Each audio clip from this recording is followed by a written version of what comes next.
what to write about. Trying to figure out what it's all about. Existentialist, am I worth anything or just discount? I don't know. I don't know.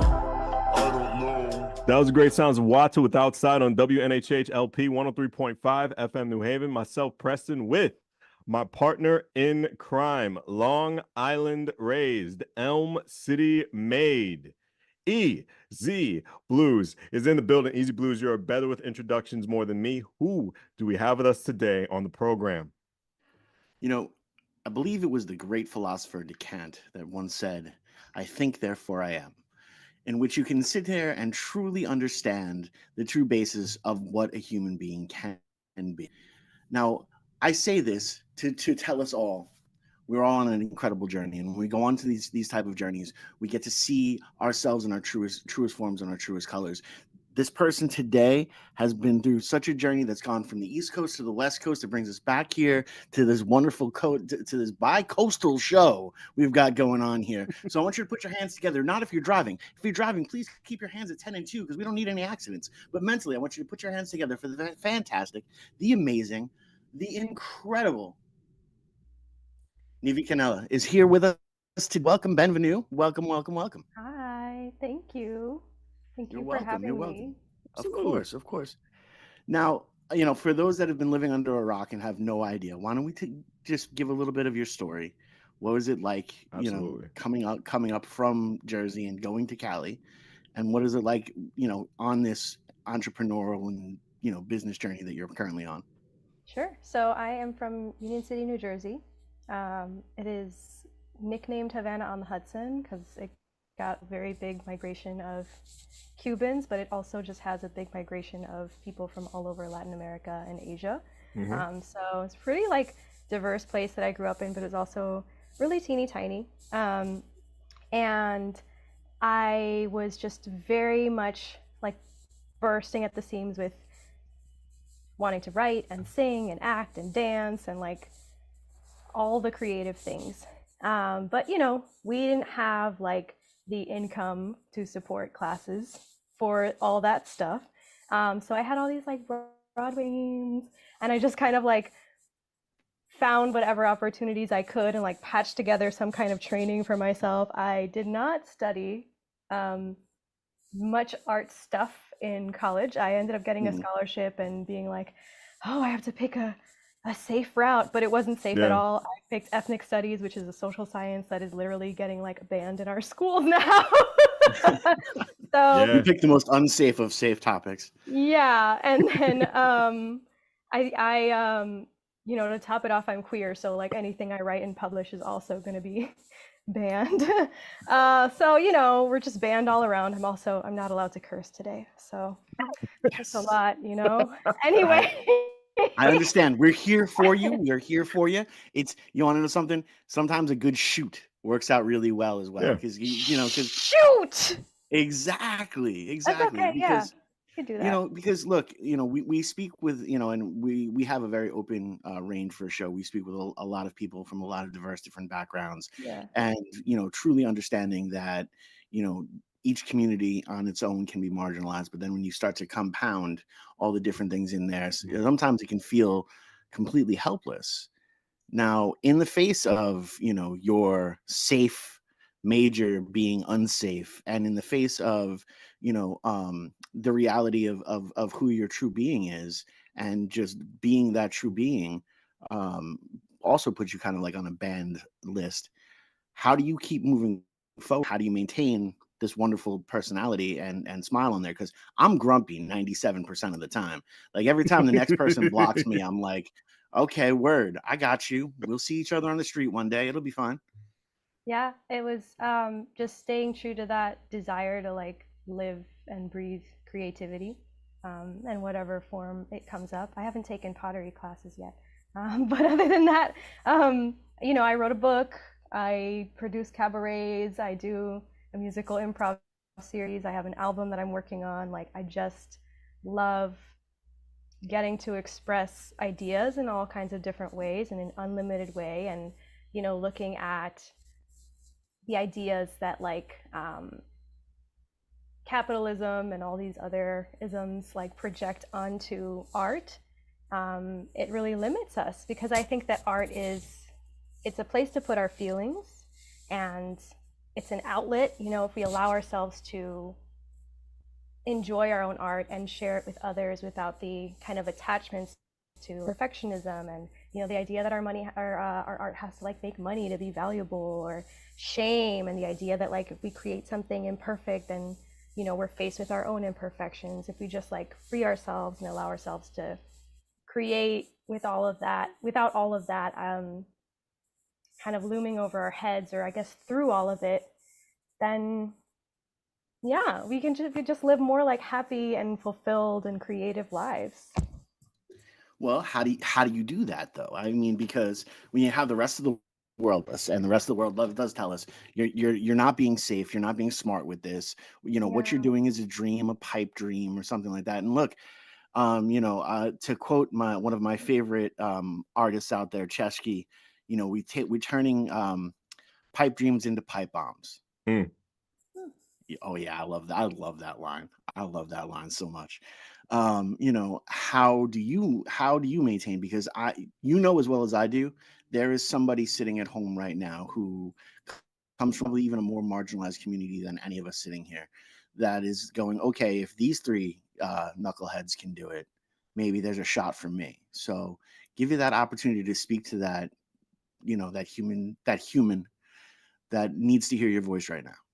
Yeah, I would say start with what is calling you. Mm. You know, I think for me, writing called me first. I was like, as soon as they taught me how to write, I was journaling, you know, Right.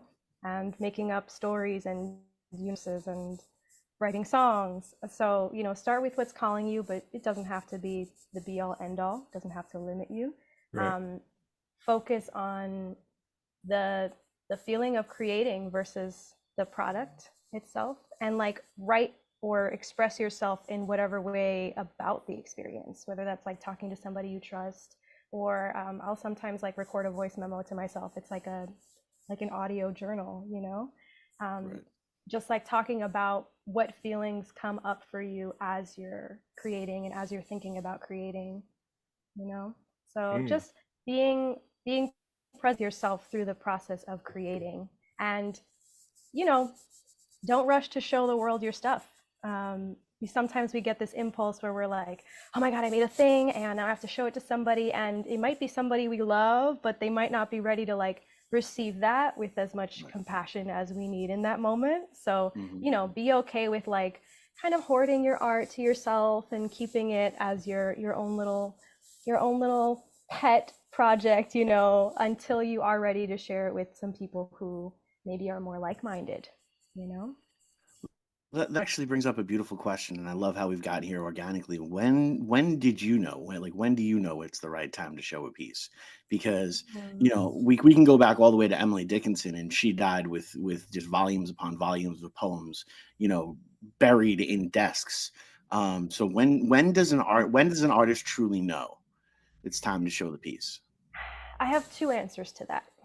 Ooh, okay. Um, my first answer, I will come back to the Emily Dickinson thing in a moment, but my first answer is a lot of my art and performance art is very improvisational. So I do this series called Happy Song Time, where people will give me suggestions for songs in all types of ways. Like, for example, write down the name of a song that doesn't exist yet, but you want it to exist, Mhm. and I have to make up the song on the spot. So in that case, it's just like the art is happening in the moment in a very Right. kind of public way. Mhm. And that's very freeing, because you can kind of let go of the idea that it has to be good or perfect, because you have a captive audience. They came there to watch you do goofy stuff. Mhm.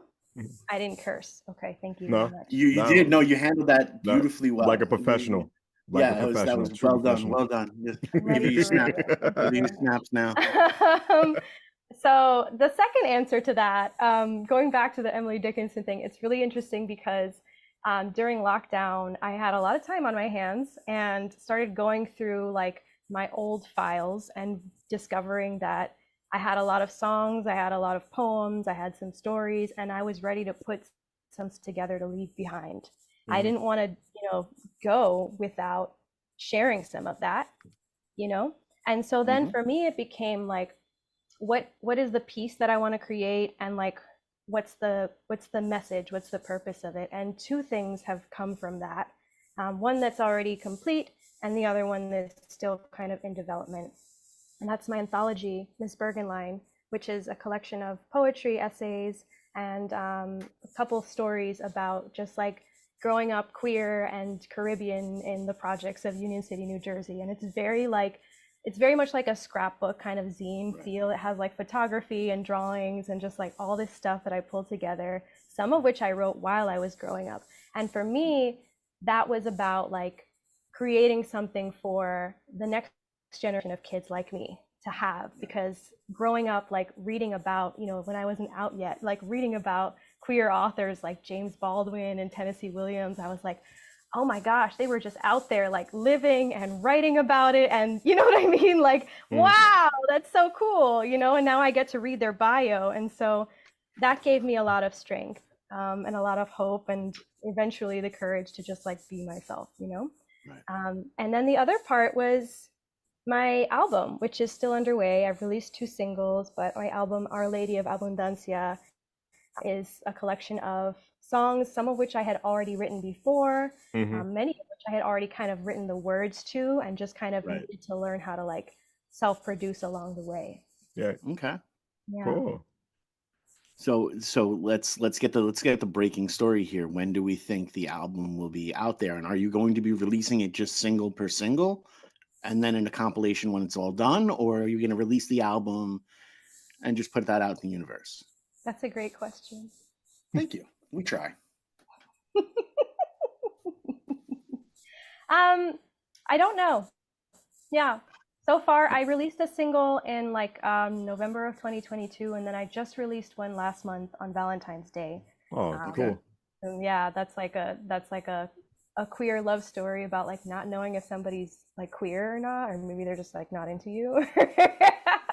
But I am working on a couple more songs, and I like to take my time.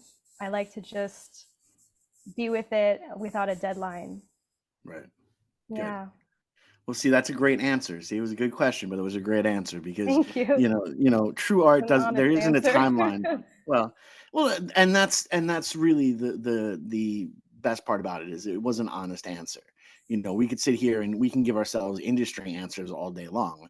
As soon as it is finished and we have the perfect piece to go on to this, then and only then will it be released, and it'll be fantastic when it's out there, or be cagey with it, like when the time is right, it will truly be released. The reality Very is, ominous.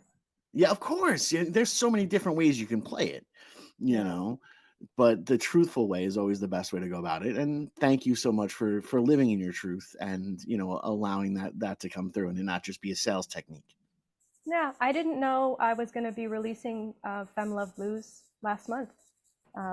It was just kind of almost ready, and I was like, oh, it'd be cute to let this out for like Pride or Valentine's Day. And I was like, we're going to do it, and we're going to do a music video, and it's going to all be released on Valentine's Day.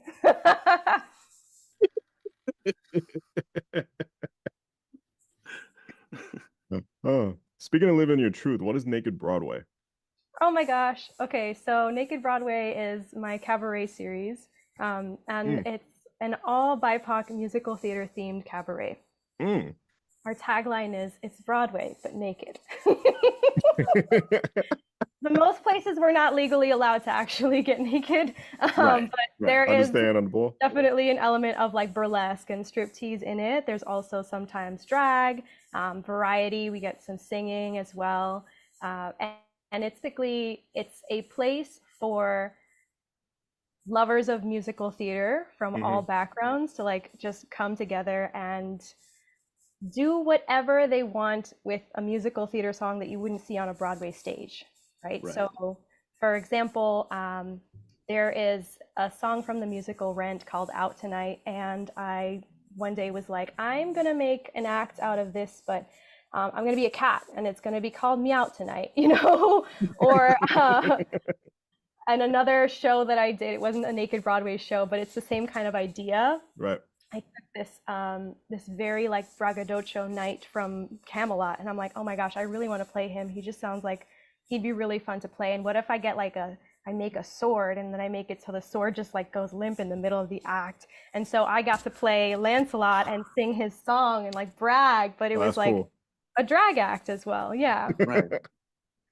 No, but see, that's the whole thing. That's something that I love. It goes all the way back. I don't know if you know that much about it, and I hope you do. And if you don't, I hope you dive into. But in New York City, they had the Theater of the Ridiculous, and that's a lot of like where Andy Warhol stuff came through, and Oh different yeah. things where you would have all of these different performers, creating and performing in a certain type of way, and that where they didn't have those rules because look, we get that there are certain, you can't have all sorts of everything exposed because of health code issues and yada yada yada yada.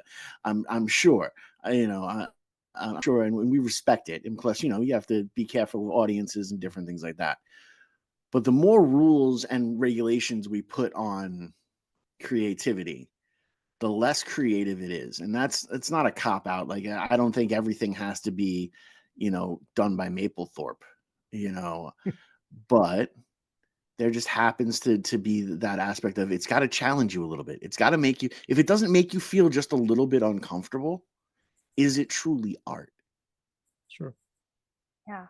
I will add to that. Um, I think that there's this like unspoken rule in our society that ridiculousness and things like absurdity and improv are the realm of white people, and Mm-hmm. so and musical theater as well. It's very much been uh, kind of a product and development within like white supremacy, like a lot of art forms. Mm-hmm. And so for me, like having this space in Naked Broadway, I was very intentional about saying this is going to be a BIPOC space. It's going to be all BIPOC artists. It's going to be, we have very specific values, and yeah, that's what I'm kind of committed to, is having this little goofy space where like everybody can come as an audience member, Right. you know. But when it's on that stage, it's like it's our chance to be Right. ridiculous. But Yeah. it's such a beautiful thing. That's one of the reasons why I love drag as much as I do is, especially when they go super, super over the top and you know that there's no way in heck the suit is anatomically correct. And all of a sudden whipped cream starts shooting out of places. Oh my It's just goodness. funny. It's complete and total absurdity.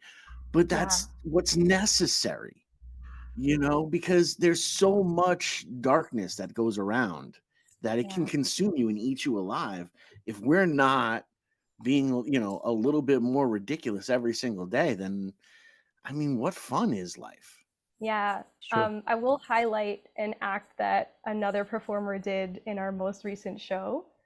We did a show called The High Priestess, and we had this performer, Queen Vampire, and everybody, most people from that show were like New Orleans based. Right. So she is like born and bred in New Orleans. She did bounce remixes of a whole bunch of songs, like a whole medley of songs, right? Mhm. And Mm-hmm. she came out in this like queen, like priestess costume, and out of nowhere, she just pulls out a chair and starts like twerking down the aisle, like physically moving the chair down the aisle with her body, like moving. It was amazing. And I was like, this is just, it's this like combination of like skill and expertise and like over the topness. And she's like doing splits on the stage, and then she pulls out these fans out of nowhere. It's just like, ah! Yeah, it was one of my favorite moments. And that's one of the most incredible things is especially when you do like this. I like to call it performance without a net, where things are going to truly get out there, and hopefully we all get into a world that we can move forward as a society that we can actually start living without a net. Mhm. That'd be great. But I'll wait. There's a whole bunch of people who look like me that are really have a problem with that, and they'll get over themselves. We just got to keep pushing.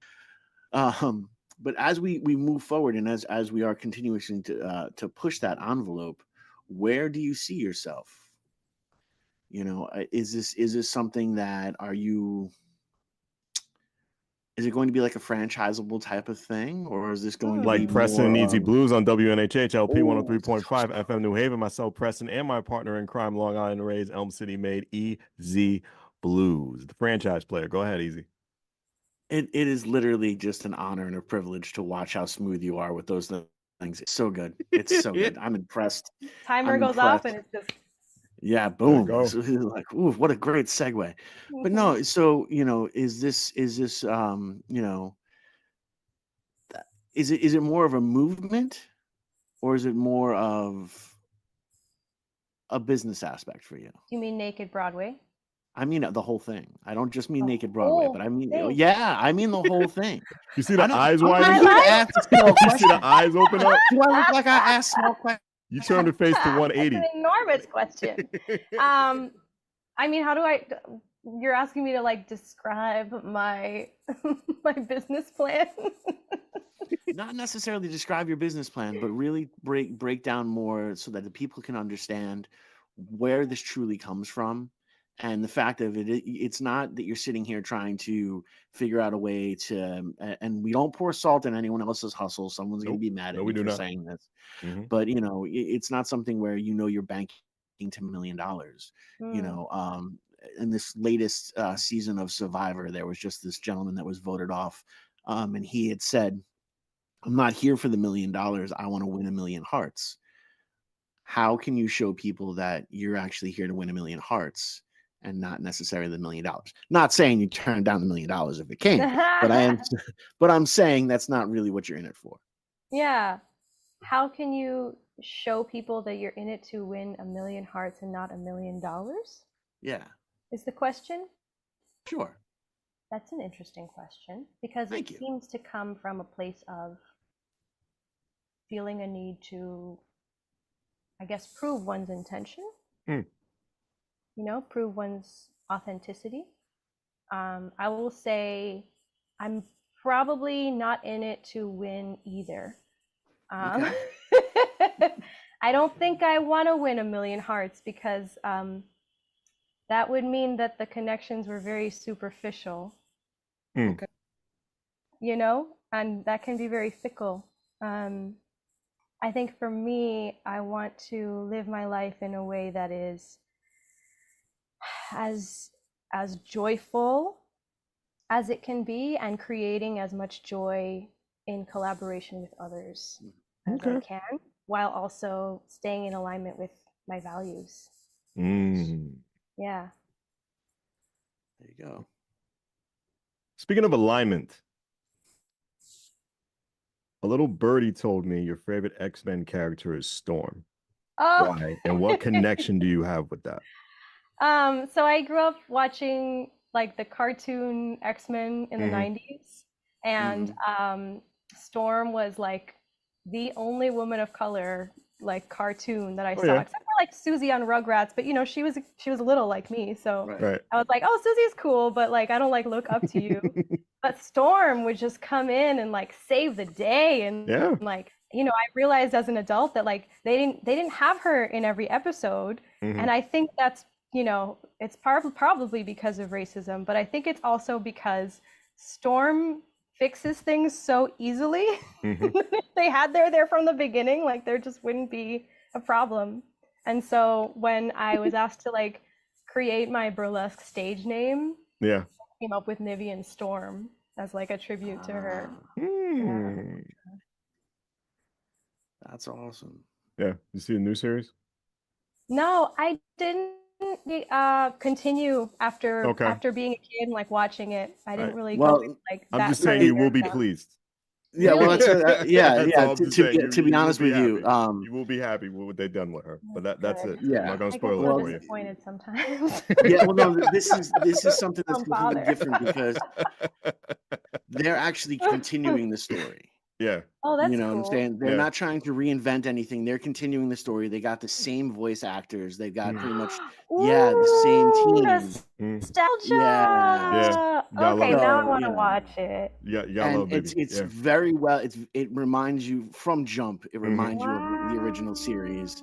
It's like you never And left childhood. It's great. Is she in most of the Oh, episodes? yes, she is. Yes, she is. They got the she's original got voice she's out. got a Yeah. part. Okay. She's got a She got a part in part there that you'll love.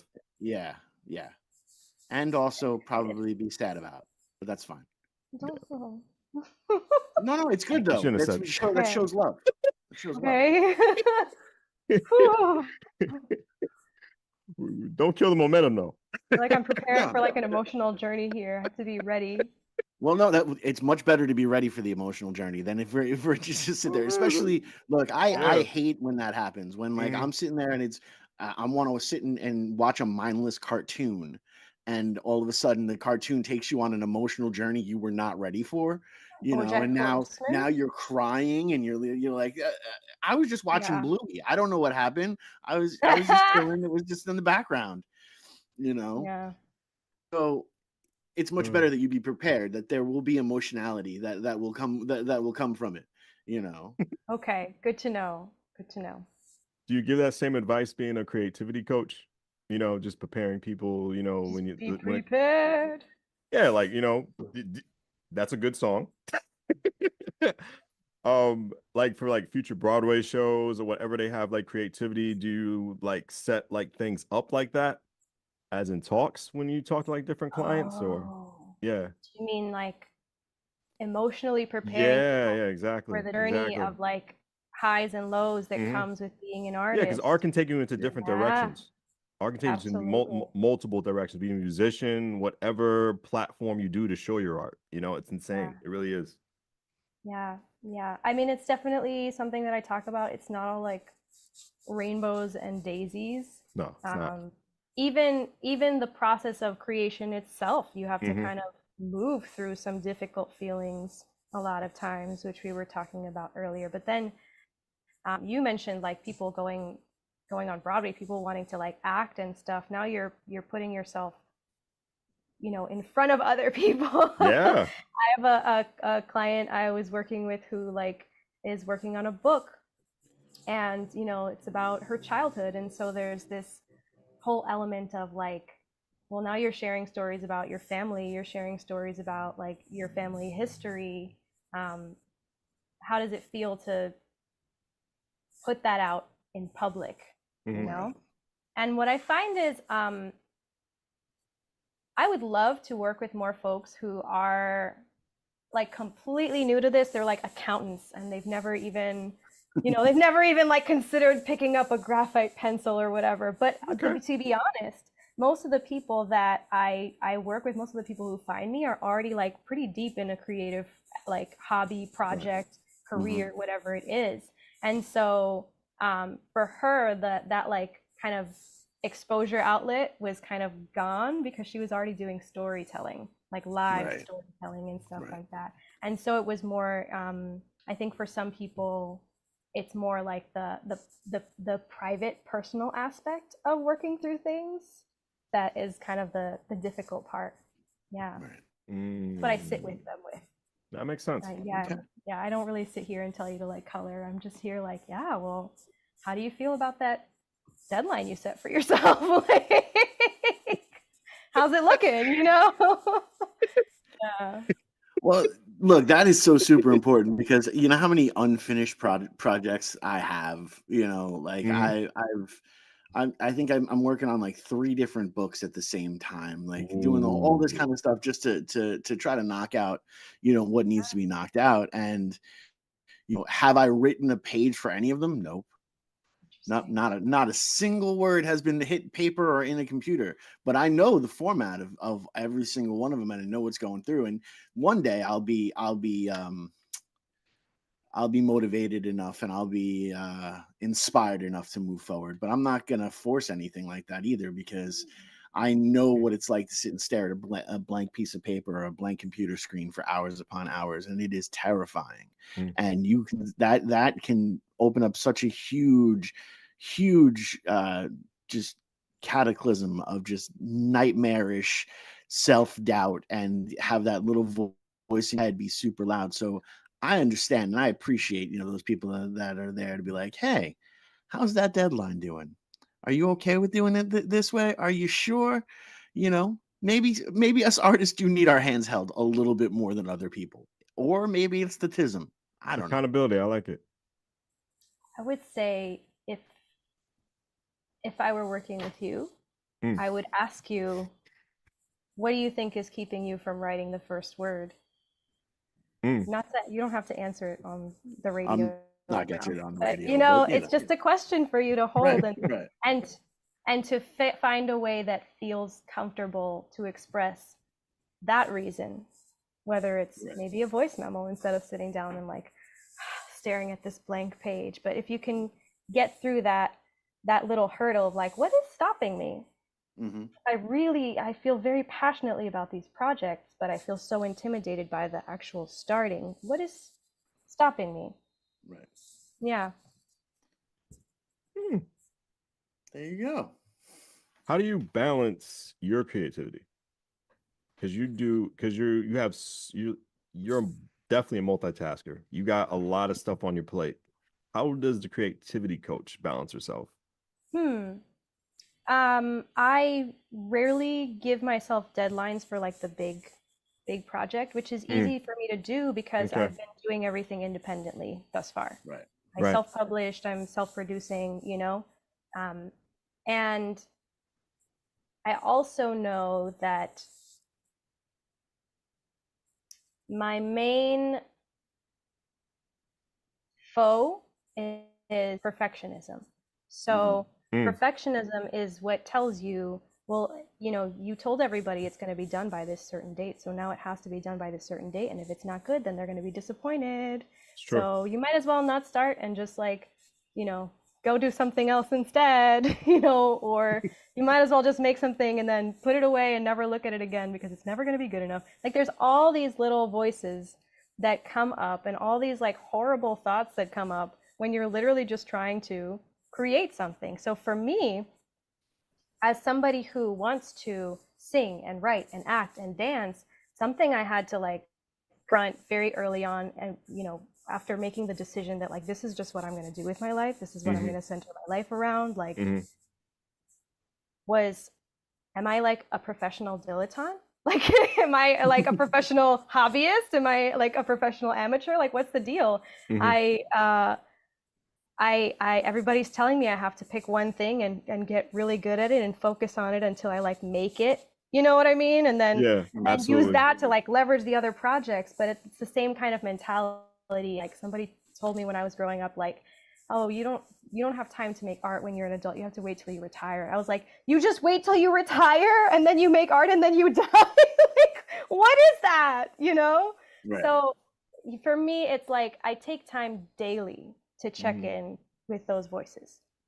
And I usually have like one main project that I'm working on at a time.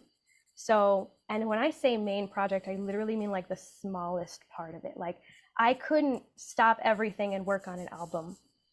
That's why it was like a single came out and then a book, and then we did an episode of Naked Broadway, and then there was another single, because that's just how my heart gravitates toward different things in like different seasons. And I just allow myself to do that. I think if you allow yourself to give your heart and give your body what they need, you're going to naturally create things. Yeah. That's fair. I can't. I agree. I agree. Look, I'm aware. I am befuddled. You guys look so bewildered. Like, like, duh. Well, no, because here's the thing. Usually, we have to pull this stuff out of people. Like, you're so open and you're so sharing and you're giving these incredible nuggets. We actually like this. And we could just sit back here and be on autopilot. Like, we have to ask like 2 or 3 good questions and we're good to go. Man, we love this. Yeah, I'm like, Are they gonna interrupt me, or am I? Oh no, that's one thing we don't want to do is interrupt. We think that's the most disrespectful thing ever. We don't never want to do that at all. Yeah. No. This is also an extremely safe space. You know, you can share as much or as little as you want to share. There's no push one way or the other. No, this is your time. This is your story. You please share your story any way you want to share your story. This is correct. What's been your biggest challenge so far as a creative? I would say, I kind of touched on it before. It would be perfectionism. Right. Yeah, that's true. That's why I call my style of coaching play-fectionism, because I want people to turn away from like the idea of perfectionism and toward seeing it as play, and then you start to see like life as more playful. So to just give some backstory, like I was one of those like honor roll kids. Like I was one of those kids who was like always on the honor roll and like was always at the front of the class, like raising my hand. I was the valedictorian of my high school. Yeah. I was in like a million clubs. Like I was all about, not necessarily, like I guess if you had asked me, I wouldn't have said like, oh yes, I'm trying to be perfect. But like, you know, when you get older and you reflect back, it's like, why was I trying so hard? Like I thought that I really had to try that hard, you know? And I ended up getting like a scholarship to an Ivy League school. And so coming from the projects and getting this opportunity, it was like so much pressure on me. Like, don't mess it up, you know, like you're now an example. So you graduate with a degree in ethnic studies. What do you do? Right. Yeah, exactly. What do you do? And I went through this period of like, I did AmeriCorps for a year. I started like volunteering. I started like tutoring for work and then like volunteering at theater companies because I was like, I don't know, theater makes me happy. You know, let me just. And I went through this period when I think about it and I'm like, I was so young to be thinking about all these big questions. I was like 22 reading like, what color is your parachute? And like all these Brene Brown books, these like coaching books about like joy and the artist's way and stuff. And I just developed this idea that like, oh, okay, I'm not exactly meant to fit into a mold. And I don't think that any of us really are. And I think that if other people had the privilege to like consider it that way, then we wouldn't try to fit into these molds. We would tune a lot of these other things out, you know? Right. And I'm forgetting what the original question was. Perfectionism. Yeah. So kind of delving into that like self-reflective, you know, aspect helped me kind of uncap all the art that I was holding back, you know? Right. And I experimented with a lot of weird jobs. And I mean like weird money jobs. Like I got a marketing job that was supposed to be a marketing company and it was actually selling phone plans door to door. And because I wanted got involved with the same company. It's like, what is this weird umbrella scheme? I was selling the phone plans. I was selling opportunities to go to a restaurant. Oh my God, that's amazing. What kind of restaurant? What was the like highlight? It was like a Pizza Hut or the local restaurant there, Dave and Buster's. Yeah, it's pretty much like a coupon booklet. Like, you get like 4 meals, buy one get one free, and get 20% off at this coupon, and all of this, and you just give $20 or $25, straight up. Yeah. I used to sell getting people to pay for coupons. Yep, I was getting people to pay for coupons. That's really what it gets. Yeah. But it's you have such incredible experiences when you do weird things like that. Yeah. Because like at one point I was in a full black suit with a silver tie, and I had long hair and it was slicked back. And I knocked on this one dude's door, and he comes to the door. He's like, I told Tony I'd pay him tomorrow. I swear I'll pay him tomorrow. I was like, oh, Pizza Hut. I'm here. Do you like pizza? Oh my God. And he was like, oh, it's all good. I wound up making a lot of money that day. I don't know how he paid Tony next day, but that has nothing to do with me. I made $100. I was good to go. Yeah. Or, just giggling. I've been flipped off by an 80-year-old man who just came to the window and just gave me the finger. You For know, no I've reason. had a shotgun pulled on me going door to door. It's just Oof. fun. Oh, for you. Yeah. For you. Yeah. Not for me. We got two types of fun, buddy. I'll tell you Mhm. that. I'll What's tell you in that that right cup, now. sir? Oh my God. Lemonade, lemonade. That's, It's not woo, it's buddy. not what's in the cup. Oh, It's my God, man. Whew, that's all I gotta say on WNHH LP 103.5 FM New Haven. Myself, Preston, and my partner in crime, Long Island Raised, Elm City made, EZ BlueZ is in the building. Easy. yes. Continue. Oh. No, but you see, it's so interesting, like where you can start to open yourself up to these weird jobs and kind of being a creative. You know, like I remember, you know, doing dishes in a bar when I was like 14 years old. You know, because it was just something that I needed to do because I needed to buy strings or I needed to buy music. You Yeah. know, and I needed to get that thing squared away and taken care of. You know, and I got to meet some of the most incredible people out there because they were just real people. They were real damaged people, but they were real people, and it was so interesting to see. How do you navigate through the real people aspect of you know, living the life that you live? The real people aspect. Oh, that's so interesting. Um, because I am also a real person. Yeah, kinda. No, see, I look at it. I look at it from a different point of view. As per, like, you know, creatives, we're a little bit different. We're a little bit Yeah. to the side. I wouldn't say left or right because I don't believe in that binary nonsense, you know. But you know, it's to a side. So we're not the stereotypical get up, have the 2.5 kids. You Yeah. know, there's nothing stereotypical or not random about being a creative.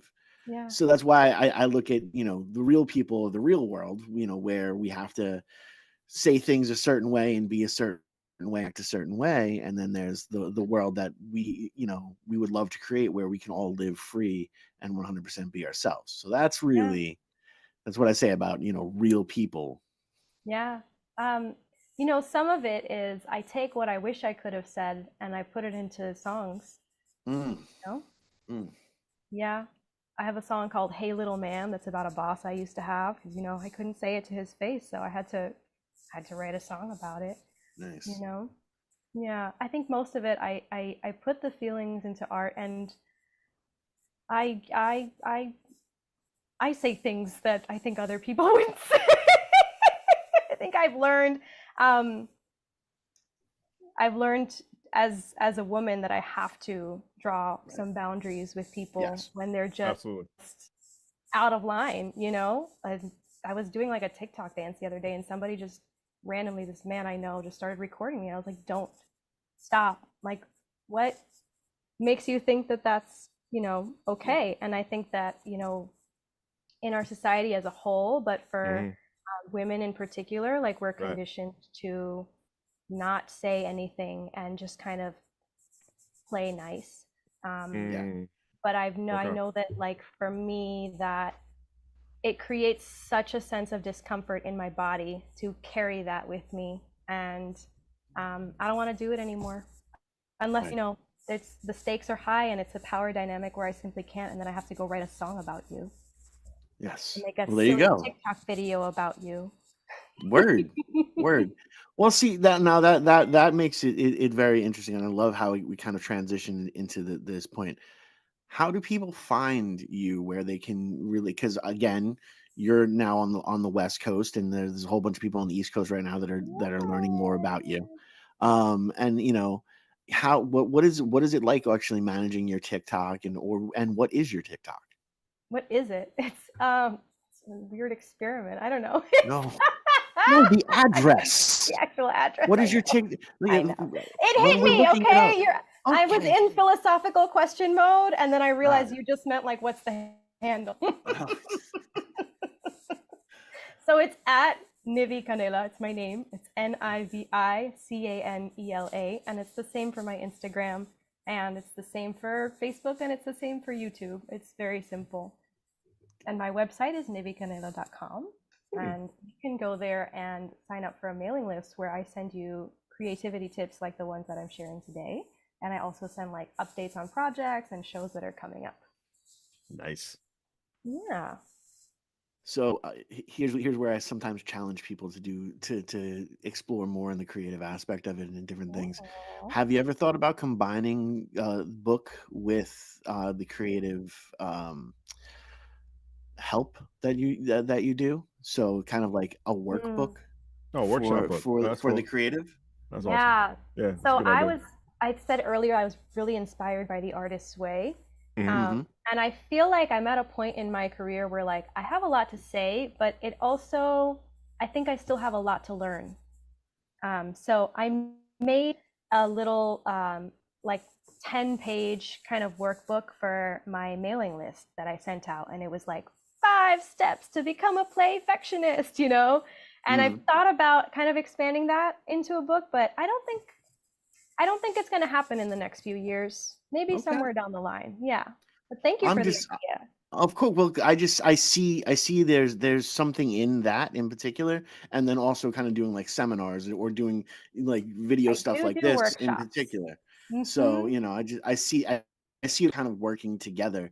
And you are someone else who is living creatively, where art is actually the life in which you live.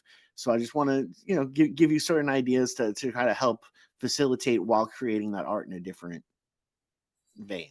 Thank you. I would love to know also.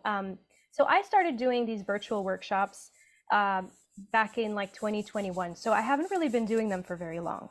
Mhm. Mhm. I've done affirmation workshops where we write affirmation songs. Okay. So like, the song that you can sing to yourself to like get yourself out of a funk, get yourself through something. Yeah. And I've done vision board workshops where we use Canva to make a vision board. Okay. And I think I'm just kind of curious, like, if y'all were gonna go to a creativity workshop, what would you want it to be about? Hmm. Consistency. Mm. Consistency. Okay. Yeah, a good way to maintain Absolutely. consistency, while actually being creative too. And balance too. 'Cause your Yeah, mind and can go balance. so many directions. Yeah, So That more big like boom. lifestyle. yeah. Yeah, around that. We're Okay. around that direction. Absolutely. Mm, Yeah. thank you. No, that's that definite, and also there's so many different aspects where they deal with the creative process and helping to process through trauma, and as our good friend Miles Boland says, healing hurts like you're swallowing bruises. Mm. So it's really important to also make sure you're there and you have that shoulder, because there will be tears that come up, and sometimes that's a good thing. And sometimes it's a very cleansing thing for your soul. So I would definitely I think would be something that would appeal to me in Yeah. a workshop like that. Awesome. Yeah, I will say um, that is really like the kind of space that I strive to create for people to be able to be vulnerable with themselves. That said, I have a master's in educational theater. My background is in education, but not clinical psychology, therapy. Like I do highly recommend that when people are getting into like the deeper things, they have somebody with them that they can call, Yep. just to go alongside it and not as like a replacement. Yeah. Yeah. Body doubling in that type of situation is very, very, very, very, very important, and it's a great technique to move forward through there with. So that's awesome. What is body doubling? That's where you go on the journey with somebody else, or it can be, say it's a task about cleaning your room. You've been waiting, you haven't done it in a while. Someone comes into the room with you and is just there to talk to you as you go through that type of aspect, Yep. and you can body double through Mm, just, I'm going through something, I just need you to listen, and mhm. that's a body double. Be that body I walk through the gates of heck, as we like to say on the FCC appreciated radio. I was waiting for the intro again. Oh no. Nah, It's not But I- time. It happens when you least expect it. But I do have to say this. Who is Miss, and if I butchered the name, correct me, Miss Bergenline? Oh, Miss Bergenline. Yeah. So Bergenline is one of the streets that I grew up on as a kid. Mm-hmm. And the idea kind of started as a joke. So back in like gosh, how far back do I go? How much time do we? We got a couple minutes. To be honest. I wrote a solo Yeah. show, and part of that solo show was monologue from the perspective of like a pageant queen / Barbie doll character who's supposed to be like Barrio Barbie. She's like the perfect little like hood girl, like a little Dominican hood girl. And I made a sash that said Miss Bergenline as kind of a parody of that. And it ended up, when I asked my community, like, what should the title of my book be? They wanted it to be Miss Bergenline. That's awesome. Cute. That's cool. Yeah. That's awesome. That's absolutely incredible. You know, that's some of the most organic things that happen, and you know, when you can pay tribute to the places where you've come from, it makes the most amount of sense, because that's makes the story better. Because when the story of the creation itself is even a good story, you know, that's cool. And it's all those little things. They call them Easter eggs in movies. You know, where you'll see, like in the Star Wars, you'll see E.T. You know, it's a little Easter egg that's there, and those different type of things. So to now know an Easter egg in an art that you've created is kind of cool. Yeah, she does pop up a lot of places. There you go. I'm also suggesting maybe a T-shirt line. I'm just saying. Oh, there you go. I have all the phrases. I was gonna go for stickers, but honestly, Stickers would be cool. I'm Barrio Barbie. Stickers would be cool. Great. You should totally do it. But unfortunately, they are starting to pull the Apollo curtain on us. We've gotten the red light from the producers and everything. But we want to give this time to you. Please tell people how they can get in contact with you, how they can help you grow, how they can be witness, how they can get your skills to help them be more creative. The floor is yours. Thank you so much for being on. Thank you so much for having me. This has been so lovely, and it's gone by so quickly. And I'm just really grateful to y'all. You can find me at nivicanela.com, NIVICANELA. Like I said earlier, all my handles are the same. It's at Nivi Canela. I'm on TikTok, Instagram, Facebook, and YouTube. And on my website, you can also find more information about Naked Broadway and one-on-one coaching and any workshops that are coming up. But if you want like the most, up to date, like this is happening next month, I would recommend that you join my mailing list, which you can do also on the contact form on my website. Yeah. Thanks, y'all. Thank you. It's been great meeting you. It's been great getting to know you. And we hope have you back on in the foreseeable future. So your invitation is always welcome, and we appreciate your energy. I appreciate y'all. I'm going to say it on WNHH LP 103.5 FM New Haven, myself, Preston, and my partner in crime, Long Island raised, Elm City made, Mr. E.Z. Blues.